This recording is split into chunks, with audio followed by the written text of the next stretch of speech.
Well, we actually have three, if you include Jason's associate general manager. But yeah, so the way we've kind of divided it up more recently, and this will crystallize as we move forward, where Jerry's still going to day-to-day oversee the amateur scouting department. We won't name a director of amateur scouting. He'll kind of serve in that role. I really like the way our amateur scouting department operates. We've had some continuity over the last 2-3 years, which I think helps as well.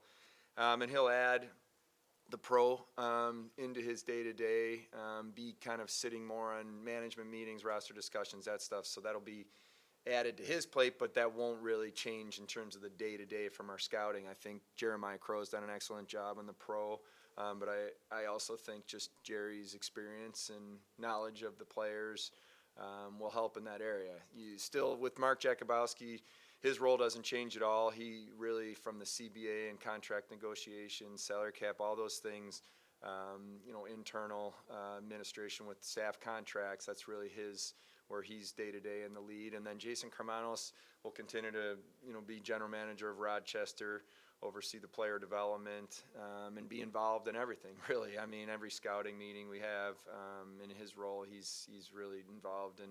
On the road during the year, watching amateur, watching pro, obviously maintaining a close eye on where we are as a roster, depth charts of different positions, funneling up through Rochester to Buffalo. So it's great for Jerry. He's certainly earned this opportunity, in my opinion.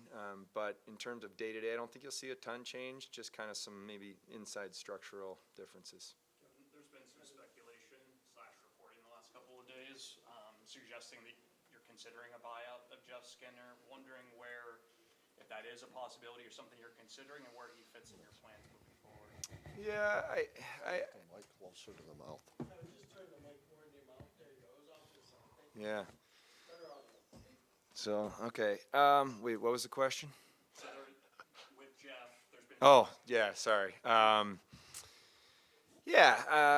Look, I mean, I know you have to ask the question. It's not something I certainly will, get into specifics on any, these type of things. But I know there's rumors out there, there's rumblings and on different scenarios. What I can tell you is from the day our season ended, after my conversations with Terry and kind of where we go from here, every single thing that we're doing this offseason, we ask the question, does this help our team get better? Does this put us in a position to improve? And we've made a lot of decisions up to this point of where we sit today with that in mind, and we're going to continue. So nothing's off the table. We're going to talk about everything.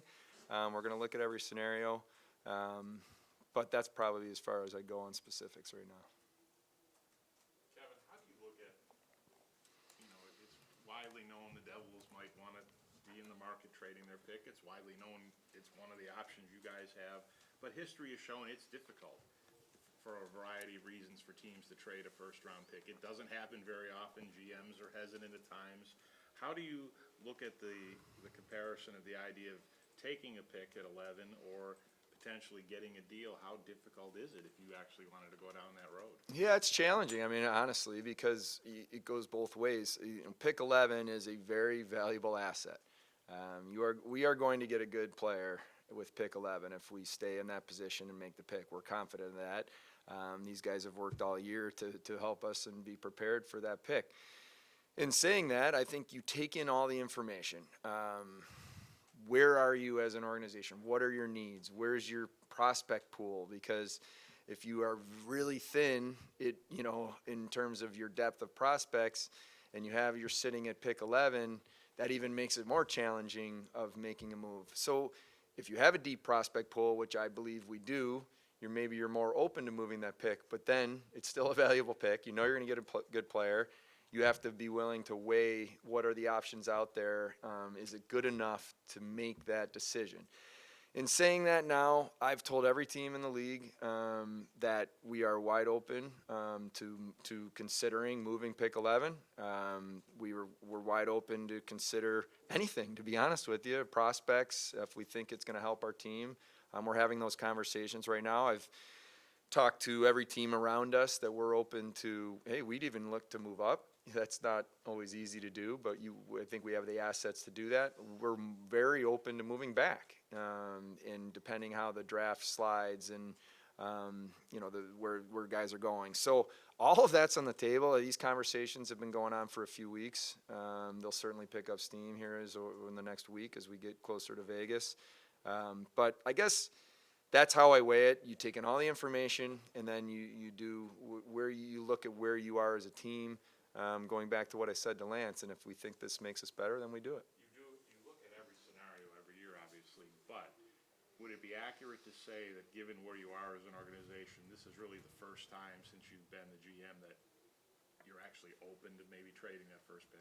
I think so. That's a really fair comment. And I've said that to a number of GMs that, we've been very, in my opinion, methodical and disciplined and had a plan in place going back, 3+ years now of how we were going to build this organization and franchise up. I think we've been disciplined. We've stuck to our plan. But I think we've moved into another phase now that we have to be really open and looking to make these type of decisions. But you still have to have the right opportunity to make them. So if we end up making pick 11, we'll be excited about it, but it won't be from lack of effort of seeing what else was out there to do. But I think it's a really fair comment, and I've told other GMs that, Mike, that this is the first year in my mind. You're always going to have conversations. You're always going to be looking at different ways to improve your roster. But this year in particular is the first time I'd say that we're the most comfortable with kind of where we've built our prospect pool. That if the right opportunity is there, that we'll be ready to do it. Kevin, the Russian question comes up yet again this year with two highly touted prospects there. What have you learned from your experience going back to 2021 and even 22 on the players you took?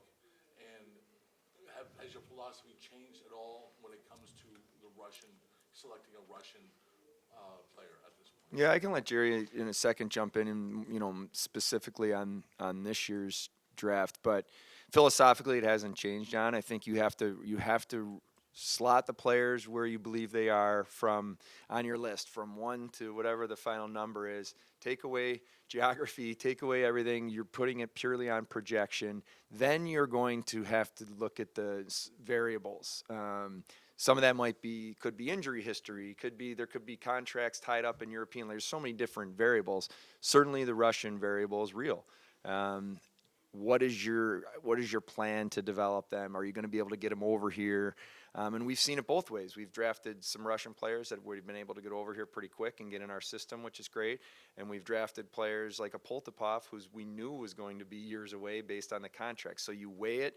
Nothing for us has changed philosophically, though. If you believe you have the opportunity to get a player and it's of value, we'll do it. Yeah, the only thing I would add to that is just to confirm what Kevin says, that we rate the player first. And then you have to consider what are the unknowns with some of those players versus some players in North America or other parts of Europe where we have more access to the player pre-draft. So in those cases, we might drop the players down our list a little bit, and then it becomes a consideration if they're available. Can you get high value because you got them later in the draft?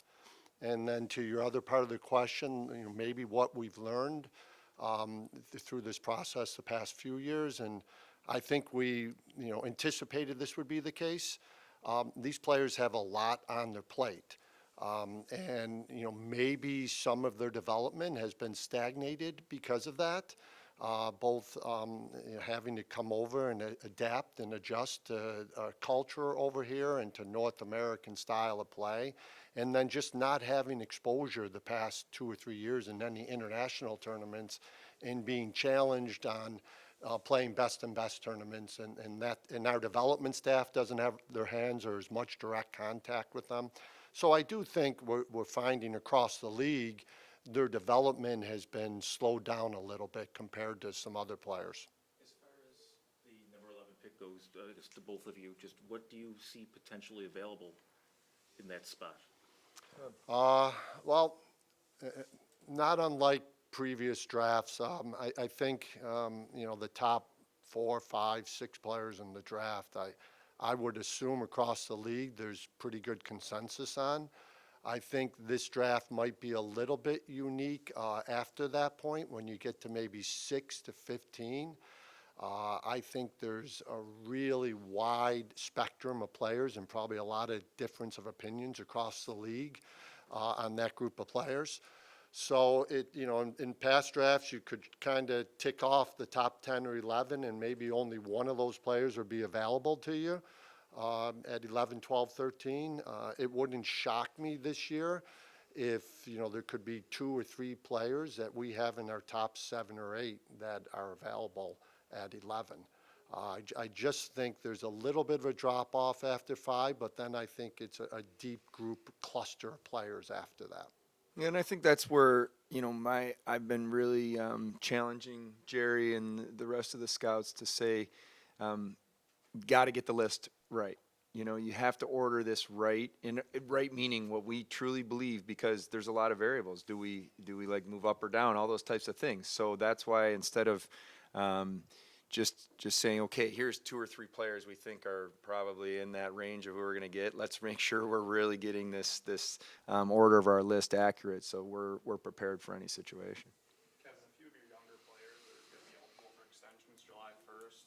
Are you looking to do anything with any of those guys, or just begin that process? Or Yeah, Lance, I think just, it's philosophically, so that we are always open to that. And I've talked to, I believe, all the players that you're referring to, their agents this summer, and just, we're always open. We've done it before, but we've also gone the other way. I think right now, I wouldn't anticipate that we'll go down that road this summer, but we could change. And if it was to me, it's always about what's right for us and what's right for the player. So we're open to it, but I don't anticipate engaging in that in the next couple months. I remember at the trade deadline, we were discussing, you had talked about, because of the season you were having, it was harder maybe to get players to waive their no trades. Things have changed though now. You have a veteran coach, who's won a lot of games in the NHL. Has that maybe changed a little bit in your favor? It has come up, a few times, Paul, and Lindy has a lot of credibility in this league and a lot of respect in this league from players, agents, other general managers, which he's earned, and that's the great thing for us. So, I obviously can't give you specifics, but I have had conversations where that exact thing has come up, and the players through the teams have said, or agents have said, that's certainly a coach that our guy would like to play for, and that's a great thing. And when it comes to, you deal with these things when it comes to trade protection, going into it, potentially where guys are or you're on their list or not on their list and all that stuff. That's all part of this. I think for me, this is really just about focusing on how do we make sure our team's better, putting ourselves in the best position to have success. And because I truly believe let's just say the majority of players want to play in a winning team and want to be in a chance to win a Stanley Cup. And we need to put ourselves in that position. I'm curious how you navigated the dialogue with him, maybe even going back to, exit meetings and stuff. I'm sure hearing his name come up like that, creates some tension for any player around this time of year. Just how you managed to go over that. Yeah, man. My personal feeling on that is it's really important to have relationships with your players.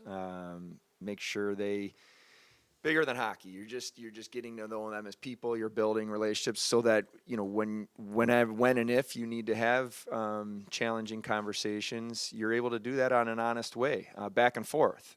So that's not specific to Jeff. That's anyone. And sometimes those conversations might happen during the season where you're sitting in the office together saying, what's going on? Where are you at? And sharing back and forth, what they're feeling about their game, what you're seeing. So that's step one. With Jeff in particular, at the end of the season, I thought there was true honesty back and forth from myself and him. And, I'll leave specifics out, but I think it's safe to say that I have a lot of respect for Jeff. He's clearly an elite offensive player in this league. He's done it a long time. He's scored a lot of goals in this league, and I have a lot of respect for Newport Sports, who represents him. and how they handle themselves and the professionalism they show on a daily basis. So I'll keep the conversations private, but I've certainly have had dialogue and, just kind of bigger than any one thing, just talking in general about his game and our team.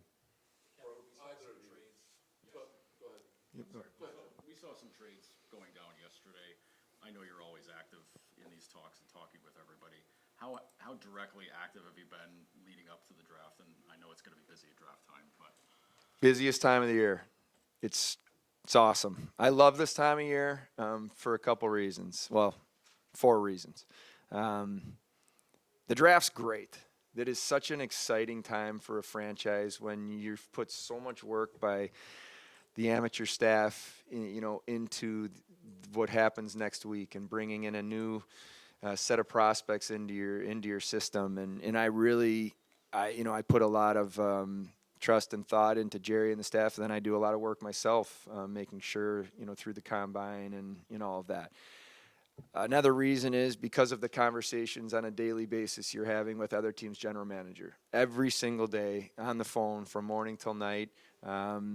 This is the time of year where the phone's next to me, even late. It rings.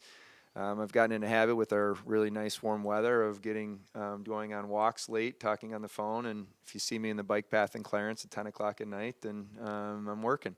And that's awesome. This is the time of year.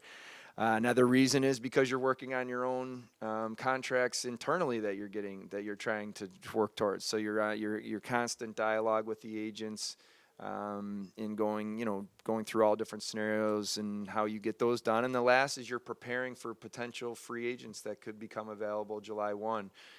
You're preparing with our pro staff, having, meetings that, what are our needs? Who are the players if they were to hit the market on July 1, you'd be open to adding. So it's a great time of year. It's a busy time of year. The conversations with teams are nonstop, to be specific to your question, and they'll continue to be right through the next couple of weeks. For both of you, what might be your stance on Trevor Connolly, given the issues of his past? Well, like any player in his draft year, we comb through the history of the player pretty closely. We have a pretty thorough due diligence process that would include him. We're not going to share that publicly. He's a player we've talked about a lot on ice and the off-ice profile, and then we slot him at the appropriate spot on our list. Jerry, I remember back in 2015 when, Tim Murray traded picks on draft day, and he was very glib going to the scouting staff. 21 is gone, 31 is gone. If that happens this year, I'm sure Kevin will have more words than that if it were to happen with you guys. But in general, how does the approach of the scouting staff change in a year like this where that could happen? That maybe, do you have to tighten up the first round because you might move down, or knowing all your work won't go for naught, but you might not get that chance to pick at 11? How does it change how you approach this? Well, first of all, we've been very fortunate to make a lot of high draft picks here the last few years. So ultimately, that is exciting for us, and it really makes us look good, to be honest with you, when you're picking that high all the time. But we're prepared, and that's a perfect case of why you have to be prepared for everything. And you might move down, you might swap picks, you might move up, you might lose a pick. We still have to have our list all the way through in order and be prepared, as Kevin says. And we all understand this is a monotonous job, what we do on a yearly basis. But you have to kind of take joy in that and understand that sometimes the information you're bringing to the organization might be used in that draft, or it might come back to be useful 5, 6, 7 years later. And then the only other thing I would add to that is the amateur scouting staff would always be excited if we used one of our picks or one of our prospects and the decision was made to make our team better right now, or it might even be a matter of giving more variety to our prospect pool by swapping different types of players. So that's something we're always on board with, and I think that's just as exciting to us as making the pick. Kevin, as far as new contracts for Ukko-Pekka and Henry, go? Are you confident you can get something done this summer? Yep, absolutely. I think, those conversations started, back during the season, maybe March or so, with UPL in particular. They've been productive, and I think I said this to you guys maybe before when I've been asked, is that for me, just personally, I like to start these conversations making sure we're aligned on does the player want to be here? Do they believe in what we're doing? Because if you don't start there in a good spot, I think it's going to be a really challenge. And that's UPL made it very clear. He loves this team, loves the city, wants to be here. We're excited about him, and we're going to work at it. We're continuing to have conversations. Last week there'll be some more in Vegas, but excited about how we move forward there.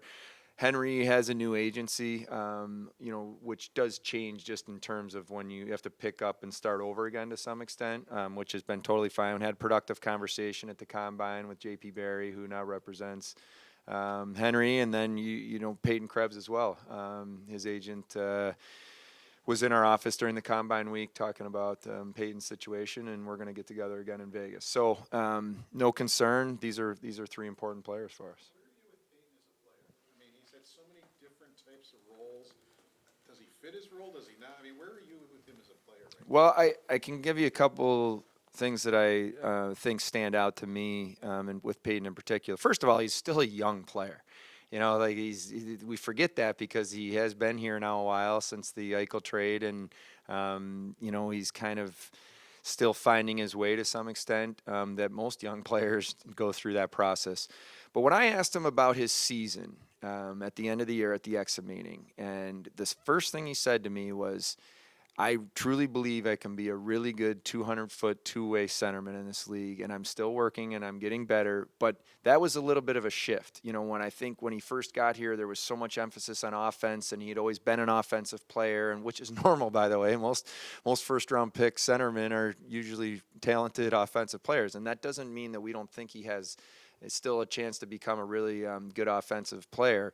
But I just think him embracing, the role in playing both sides and wanting to kill penalties and these things. So I think we're still going to see him improve, and we're going to see him grow as a player. But I think the upside and I like his competitiveness. I like his character.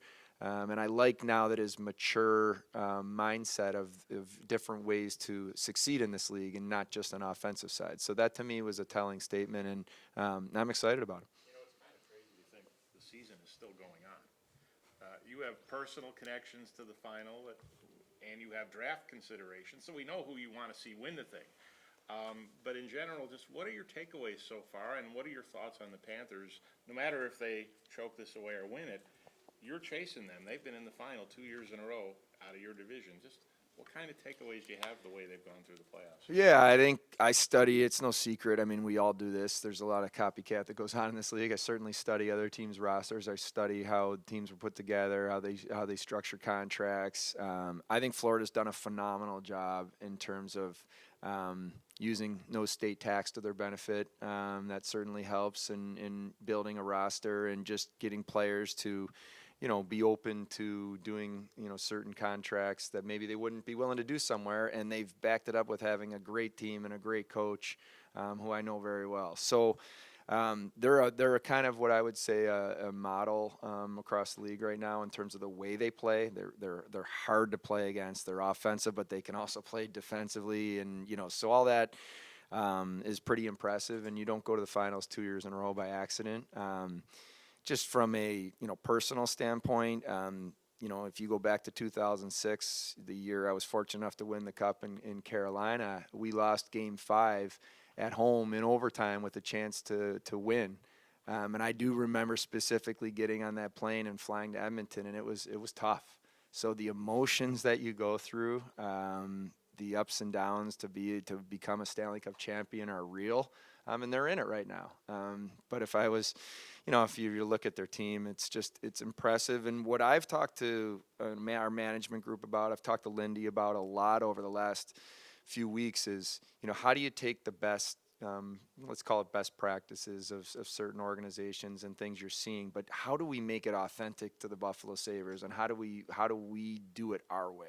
and that's from on the ice and the style of play, but that's also from in my job in terms of putting the roster together. So it's something I definitely put a lot of thought into, and yeah, it feels condensed, doesn't it, right now? The cuff's still going. We're going to be in Vegas in a few days, and then, I don't know. It's just the way the schedule falls this year. If you were one of those two teams, they could be playing Game 7 on Monday. They'd be drafting in Vegas on Friday. That would be a good problem to have, even though it would be a problem. I will take that problem. Let's absolutely sign up for that problem next year. But, no, it's a lot. I mean, I think as a general manager, that's why you have really good people around you. I'm from Kenny Holland and Bill Zito. I promise you they're not as focused on the draft or conversations that I am right now because of what they're in. But they're clearly, I'm sure, setting the tone for the organization and making sure that the people around them are ready. So they'll be there. But, yeah, that's a quick turnaround for sure. Jerry, with pick 11, I'm curious, the nature of your prospect pool in terms of how deep you are and the amount of high picks you've had, how does that maybe change your risk tolerance or open up your options with that 11th pick where maybe the needs aren't as obvious in your prospect pool as they were a few years ago? Yeah, maybe this is counterintuitive, I'm not sure, but at the top of the draft, I'm always trying to minimize risk. I don't think that's an area of the draft you should be taking on high risk. So that's the first thing we try to do with the pick. You're obviously looking for huge upside, but there should be huge upside with just about any player you're taking at that point. So that's the first thing. In terms of our prospect pool, I actually think it's pretty balanced right now.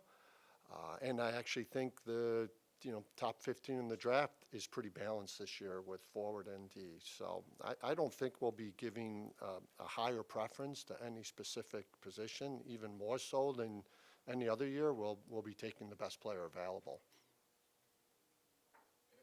As far as the goaltending goes, is the early plan Ukko-Pekka and Devin next season? Do you want to add a established veteran or a veteran maybe for Rodchet?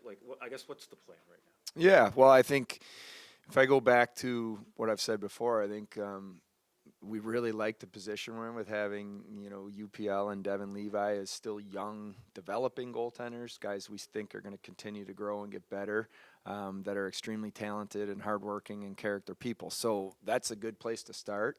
And yeah, we'll look at depth. We obviously need to slot, guys in 3, 4, 5 in the organization, and how is that going to look? And there's, it's no secret that it's not easy from goaltending, just in terms of depth and all of that around the league. It's a tough position. So we're open-minded. I mean, our plan is what I said, that we're going to have 2 really talented young goaltenders playing on a nightly basis, which I think is great. And then we'll make sure that we have depth covered. But yeah, it's a conversation that we're open to looking at different options, different things. But that's our plan at the moment. The areas on the roster that you're looking to improve, are you more intrigued by trade possibilities or by the free agency pool? Well, it's a really good question. The answer is both. But, I think I could tell you both have their pros and cons, if you want to say it that way. When you look around the league, as we go through our pro scouting meetings that we do pretty quickly after the regular season was over, once you have your own internal discussions on your roster and where you're at, then we start to flip to, we go through every team in the league in depth from, right through their depth charts and their roster, right through their minor league depth. So you have a handle and kind of on what's going on. And then you start to identify, are there potential fits, guys that could fit into what we need here, that we could potentially, acquire through a trade. So the upside of when you're looking at potential trade options is you're targeting players, you're getting exactly what you think you need. Now the downside is, what are the acquisition costs and the assets that you have to give up to acquire that player? So that's always the balance. Free agency, on one hand, is really great in terms of you're not giving up necessarily there's not an acquisition cost, but then there's a monetary or term cost of contracts that are oftentimes different based on someone having demand, right? So on July 1st, a player, and they earn that right in their career. They get to become an unrestricted free agent, and if you have multiple teams calling, the term might go up, the dollar might go up, and then that takes you out of maybe your comfort zone for a particular slot that we're trying to fill. So we're open to both. We've done our homework in terms of the potential guys that could be out there as free agents. We've ranked them in terms of position. We've ranked them in terms of what our needs are. And you want to make sure you're in on those conversations when free agency opens on July 1st. And like as you guys know, it happens fast. So you got to be ready. But we'll go down both roads, and we'll see how, and we'll make the best decision we can, and we'll see how we can check the boxes of what we think we need to do.